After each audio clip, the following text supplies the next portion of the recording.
Rain fell in a steady rhythm against the small apartment window, tracing silvery rivulets down the glass like forgotten tears. Olivia Reed stood motionless, watching the gray cityscape of Portland blur through the watery veil. Her hand moved absently across her rounded belly, a protective gesture that had become instinctive over the past 5 months.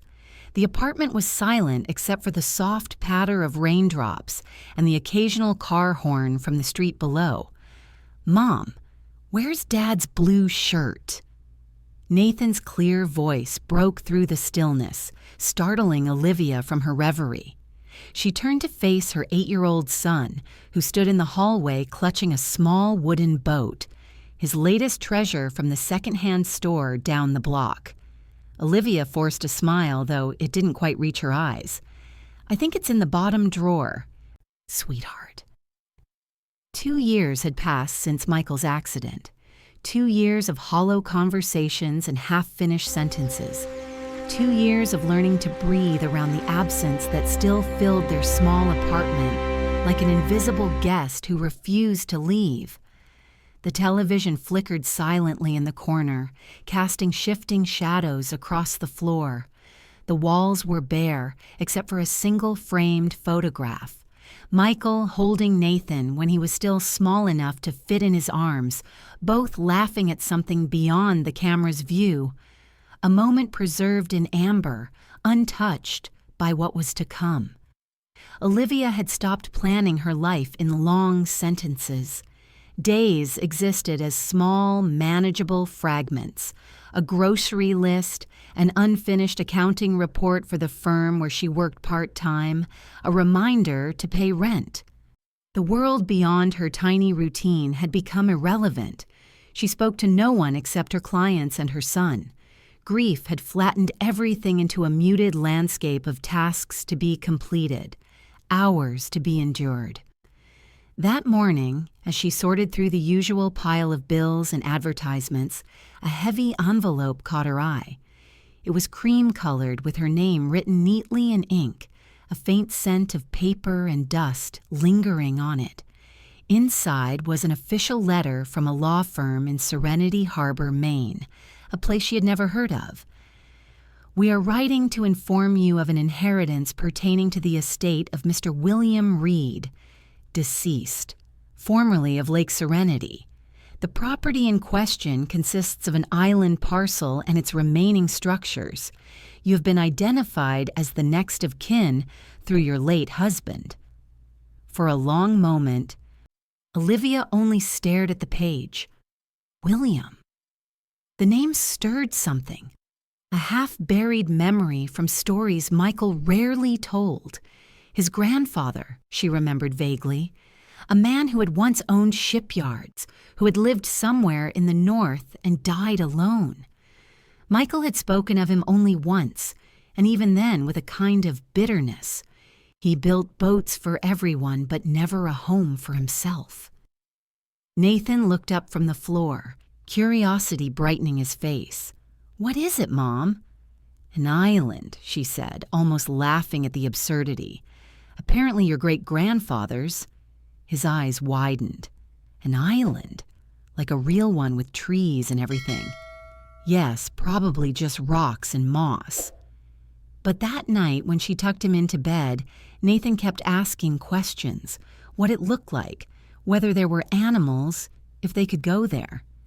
His voice was so alive, so full of wonder, that Olivia couldn't bring herself to crush it.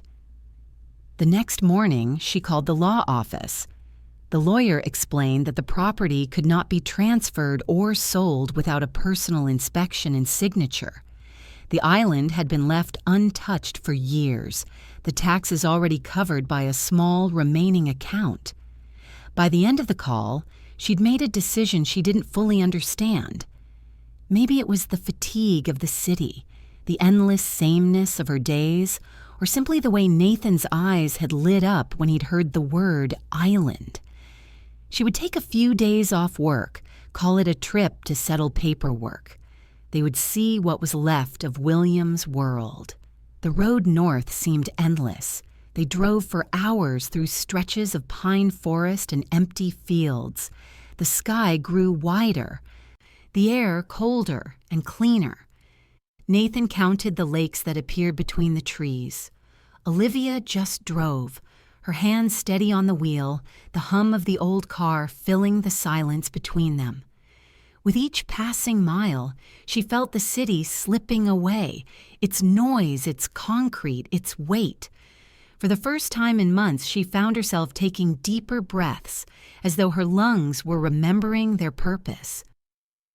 At a roadside cafe in the small town of Serenity Harbor, they stopped for soup and coffee. The place smelled of pine resin and wood smoke. An old man behind the counter heard them mention the island. His face lit up with recognition. "Williams Island," he said, as if naming a ghost. "I'm Henry. Known that place my whole life." He leaned forward, his eyes bright with memory. He used to come here for supplies. Stubborn old man. Wouldn't sell that rock even when everything else was gone. Olivia listened politely as she warmed her hands on the coffee mug. The elderly man continued, lowering his voice slightly. "They said he built something there, some kind of workshop, maybe a house. But after Evelyn died, he stayed alone. People stopped visiting." Henry paused, the lines in his weathered face deepening. When they found him, he was still in his chair by the window, looking at the water. The ice had already begun to melt.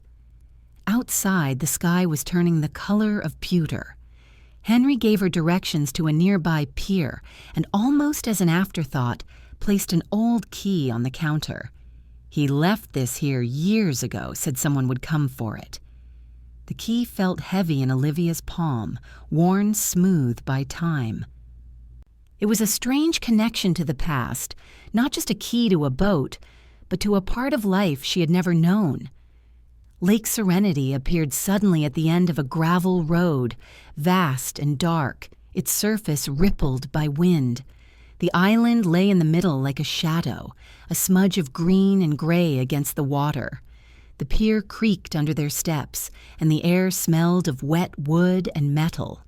There was no sound except the faint splash of waves. Olivia's hands trembled as she turned the key in the rusted lock of a small rowboat tied to the dock. It opened easily, as if it had been waiting for her. They rowed in silence, the oars dipping rhythmically into the water. The distance was not far, yet the crossing felt longer than it should have. The world grew smaller, just the boat, the lake, and the thin horizon.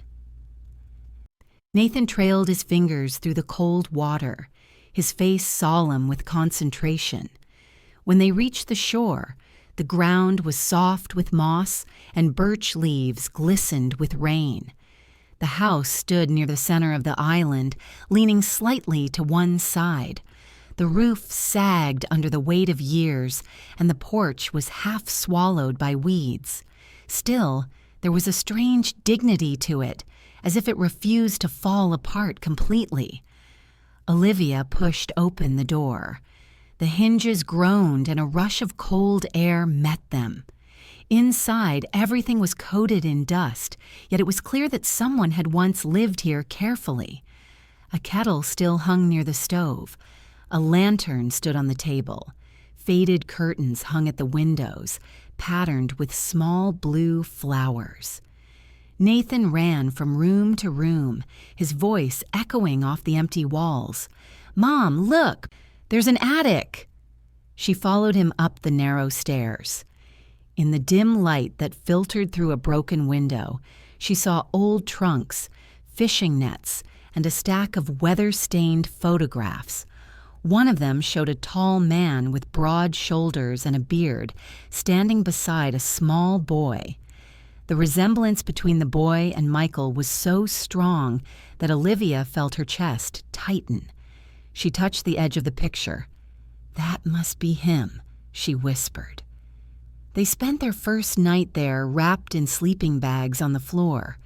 The wind sighed through the cracks, and the boards creaked as if the house was breathing. Nathan fell asleep quickly, his face peaceful. Olivia lay awake, staring at the ceiling, listening to the lake outside. The silence felt alive, full of hidden voices and unspoken stories. When dawn came, she found herself drawn to an old chest near the bed. Her hand brushed something wrapped in cloth. She unfolded it carefully, a stack of letters bound by a piece of faded blue string. On the first envelope, in precise handwriting, was written her husband's name. She sat down, her hands trembling, and began to read. The first few letters were brief, small notes about weather, work, and the slow decay of the island. "The storms were strong this winter," one began. "The roof held, but only just." Another spoke of the lake freezing early and of the loneliness that crept in like frost. As she read further, the tone shifted. The words grew heavier, more desperate. "You do not understand," one letter said. "This island is not mine to sell. It is the last piece of what we were. To let it go would be to vanish completely." Olivia stopped reading for a long time. She sat by the small window, looking out at the gray expanse of water. The words pressed against her chest like a weight. All her life, she had thought Michael's family had turned away from one another out of pride or bitterness. But now she saw something else: fear. William had not been protecting land. He had been protecting memory. Hello, listeners. Are you enjoying this story of loss and renewal?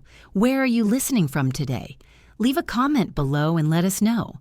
Now, let's continue with Olivia's journey as she discovers more about this mysterious island.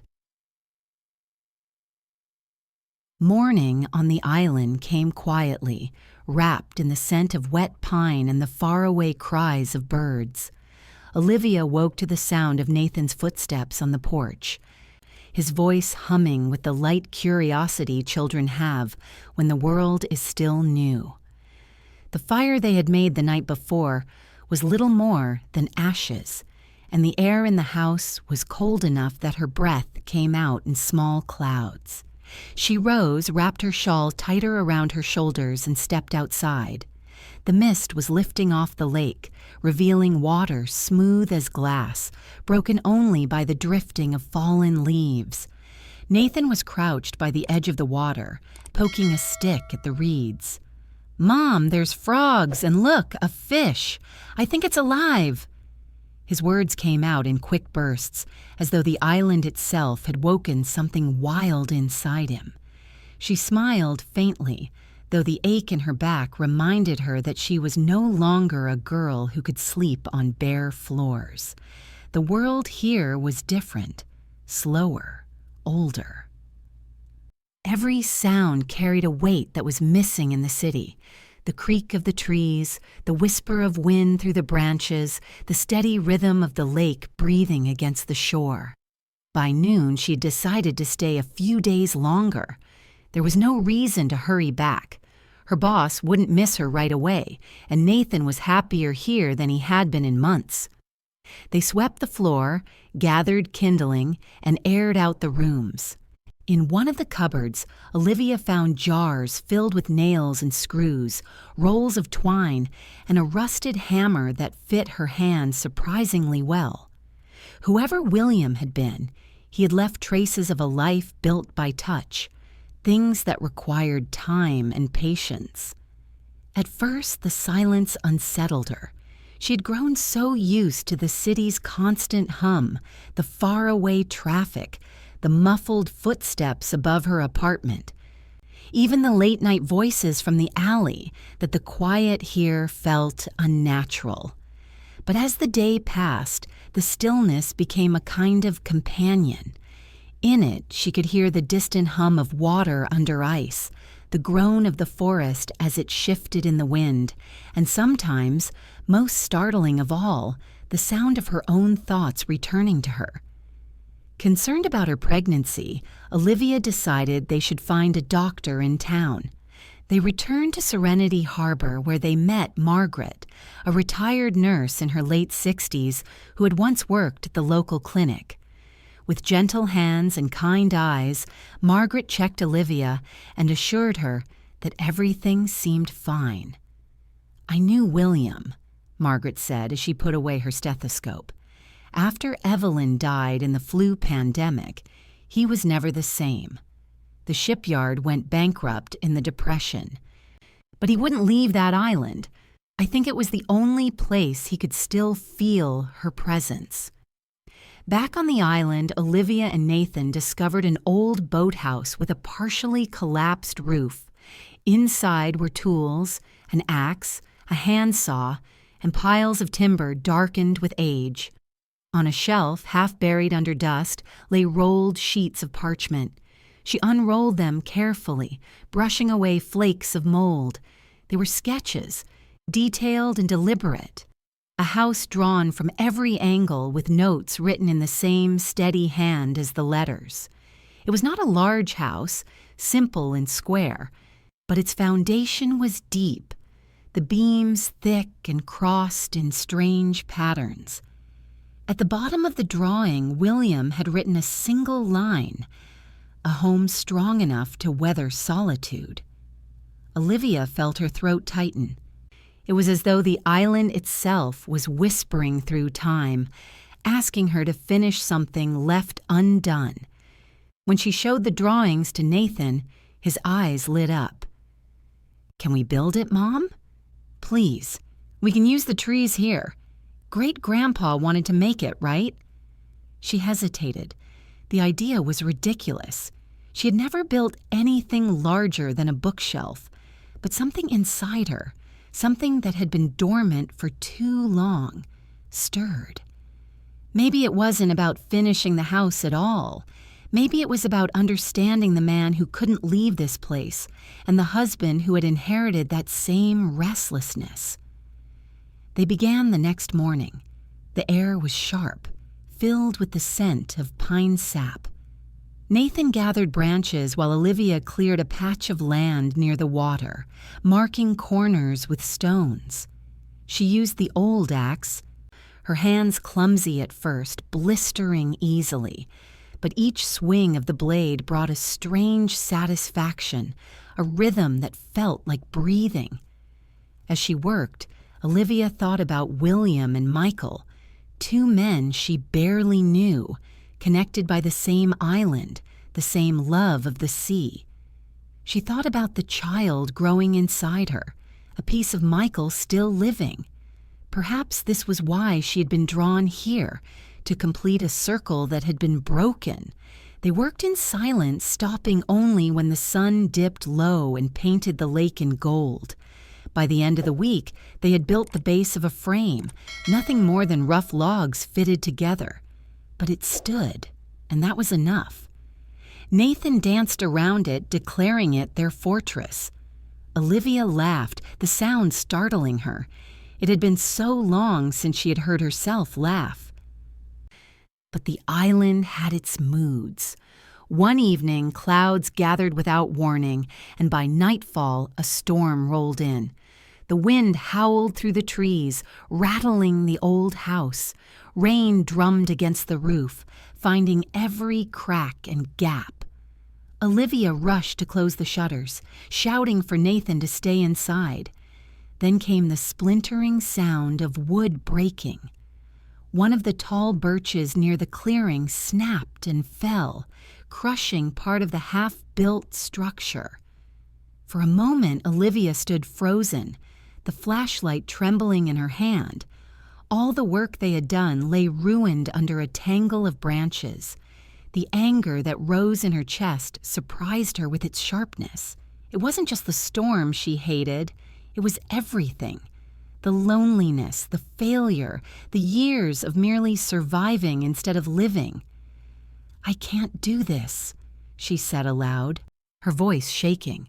"We should go home. This was a mistake." Nathan stood in the doorway, soaked from the rain, but his eyes were steady.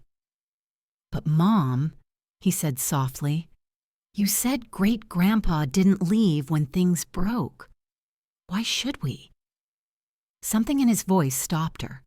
She looked at her son and saw not just a child, but the reflection of every generation that had stood on this island, stubborn and hopeful. Slowly, she set the flashlight down and went back out into the rain. Together, they lifted branches, pushed the fallen pieces aside, and began again.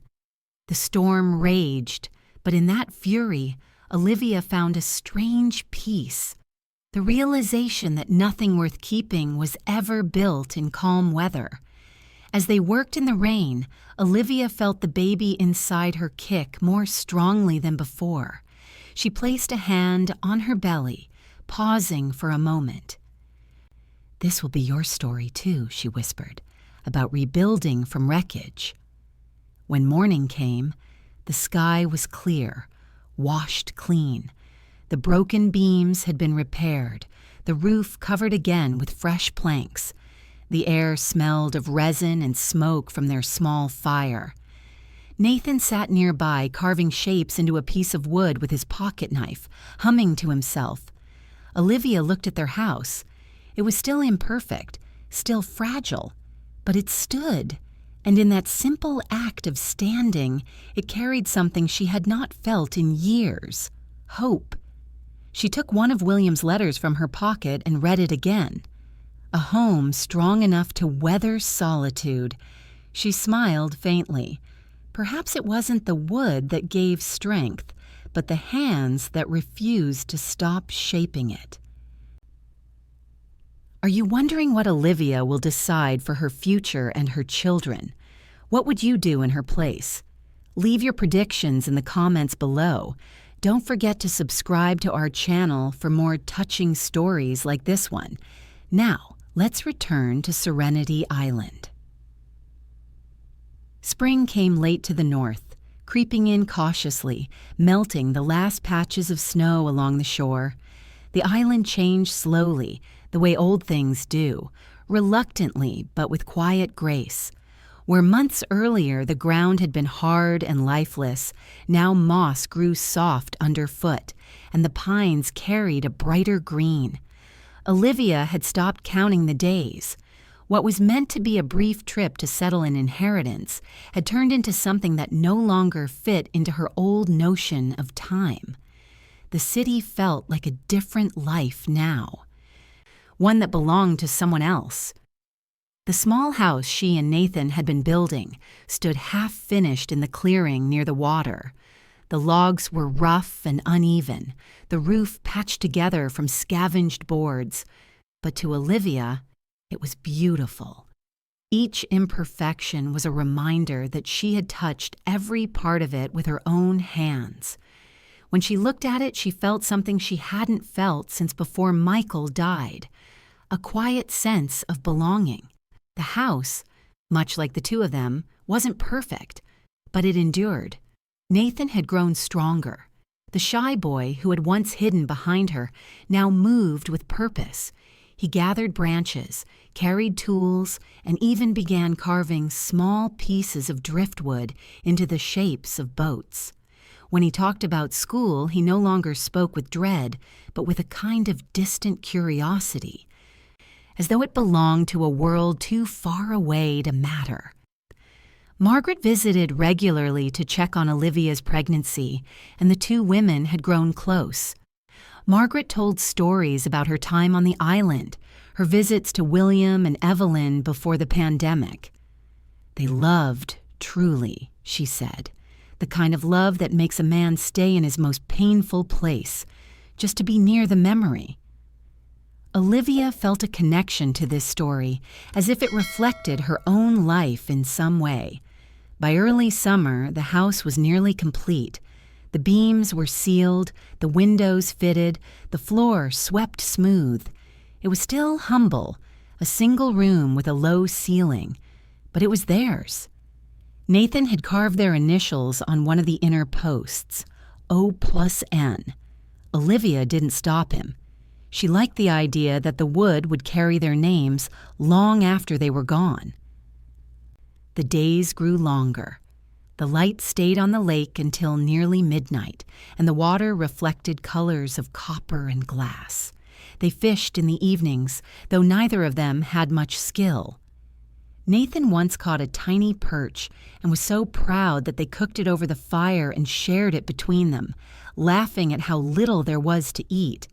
It wasn't about the food, it was the joy of being enough for each other.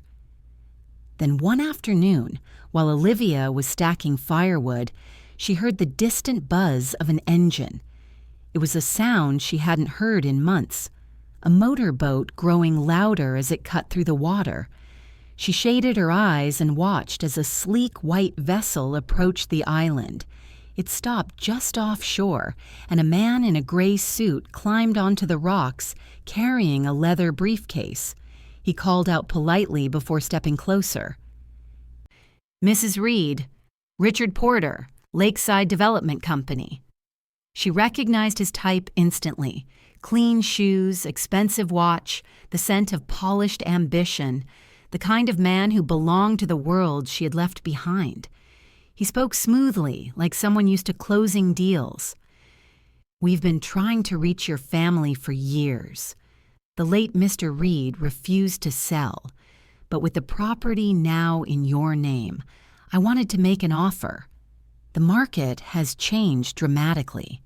This island could be worth a great deal." Olivia listened in silence. The man's voice was practiced, every word deliberate. He spoke of opportunity, investment, and how she could give her son a real future. Each sentence was meant to sound generous, but beneath the politeness was impatience. He wanted her signature, nothing more. Nathan appeared from behind the house, his face smudged with dirt, holding the wooden boat he had been carving. Richard smiled at him briefly before turning back to her. "It must be difficult living here, especially with a child and another on the way. Think of what you could do with the money. A home in the city, a proper school, security. I can arrange everything before winter." She studied his face for a long time. There was a time when she might have said yes without hesitation. Money had been a constant shadow, shaping every decision she'd made. But standing there with the scent of pine in the air and the sound of the water lapping against the rocks, she realized how empty that kind of life had been. "This place is already a home," she said finally. He frowned slightly, mistaking her calmness for uncertainty. "I understand the sentiment, but homes can be rebuilt anywhere. You can't rebuild financial stability." Olivia smiled then, not with defiance, but with a kind of quiet clarity that surprised even her. "You're wrong," she said. "Homes can't be rebuilt anywhere, only here." Richard tried once more, speaking of taxes, logistics, and responsibility, but her answer didn't change. Eventually realizing the futility, he nodded stiffly and returned to his boat. As the engine faded into the distance, the lake fell silent again, as though the island itself had exhaled. That evening, she and Nathan sat on the steps of the porch, watching the sunset. The sky burned with colors that no painter could capture, and the lake turned to molten gold. "Are we poor, Mom?" Nathan asked quietly after a while. She turned to him. "We're not rich with money," she said, "but we have what matters." He nodded thoughtfully, tracing his finger along the grain of the wood beneath him. "Great-grandpa would be proud of you," he said. Later, when the first stars appeared, Olivia went inside and sorted through William's letters again. At the bottom of the box, she found one she had missed before, smaller than the rest, sealed and addressed simply to "Whoever stays." She opened it carefully. The handwriting was frailer, the ink lighter, as though written with trembling hands. "If you have come this far," it began, "then you already know why I could never sell this land. There are places that belong to us, not because we own them, but because they remember who we were. The world will tell you to trade memory for comfort, but do not listen. Build something that can hold against storms, even if it is small. If you build with love, it will stand. Olivia folded the letter and placed it on the table beside the oil lamp. Outside, she heard Nathan laughing softly in his sleep, murmuring something about the frogs by the shore. The island was utterly still except for the gentle pulse of the water. "I'll keep building, William," she whispered into the quiet. "I promise." Over the next weeks, they finished the house completely. They hung curtains that fluttered in the wind, built a small stove from stones, and laid smooth planks for the floor. They named the island New Harbor, carving the name into a piece of driftwood above the doorway. On the final day of work, Olivia stood back and looked at what they had made. It was simple and small, but it was whole. And for the first time in years, she didn't feel like a visitor in her own life. When the evenings grew cooler, they began lighting fires inside the stove. The crackling warmth filled the room, painting the walls in soft orange light. Nathan would lie on the floor, reading by the glow, his face calm and focused. Olivia often sat beside the window, sewing or writing in the worn notebook she had found in the house. The pages filled slowly with her thoughts, fragments of memory, small lists and dreams for the future. The world beyond the lake seemed far away now, almost imaginary. Here, everything felt honest. Work hurt her hands and shoulders, but it was a good kind of pain, the kind that proved something real had been made.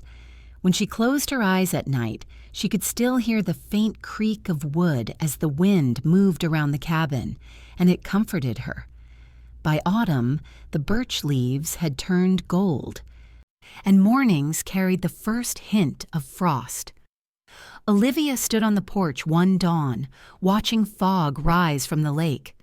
The air was cold and smelled of earth and smoke.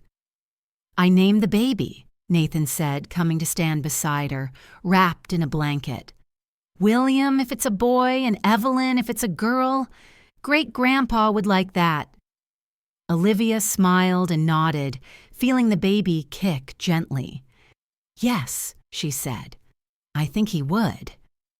She thought of Michael and wondered if he would have understood this life, if he would have stayed to help build it. Maybe not, but somehow it didn't matter anymore. The distance between past and present had softened. The island had closed it. That night, after Nathan had gone to bed, Olivia wrote a letter of her own, addressed simply to whoever comes after us. Her words were slower, but steady. "This place is not perfect. It is small and the winters are hard, but it gives back everything you give to it. If you ever find yourself lost, come here. The island will remind you who you are." She folded it, sealed it in a jar, and placed it inside the wall behind the stove before covering it with a plank. When she stepped outside one last time before sleep, the moon hung low over the lake, and the water reflected its pale glow like a mirror. The wind carried the scent of pine and smoke, and somewhere in the trees an owl called softly. Olivia sat on the steps, pulled the blanket tighter around her shoulders, and felt the quiet settle around her like an embrace. The house behind her stood solid and warm, its small window flickering with firelight. The island had once belonged to a man who couldn't let go of his memories. Now it belonged to a woman and her son who had learned to make new ones, and to the child still unborn, a perfect symbol of a new beginning. As the night deepened, she closed her eyes and listened to the rhythm of the lake against the shore. It sounded like breathing, steady, endless, alive. And when the first light of dawn brushed across the water, it seemed to her that the island was breathing with them. The inheritance was no longer a burden, nor a secret. It was a beginning. The island had chosen them, and they had finally chosen it in return. If this story moved you, make sure to subscribe for more and share this story so others can discover it too. Where are you listening from today? Let us know in the comments below.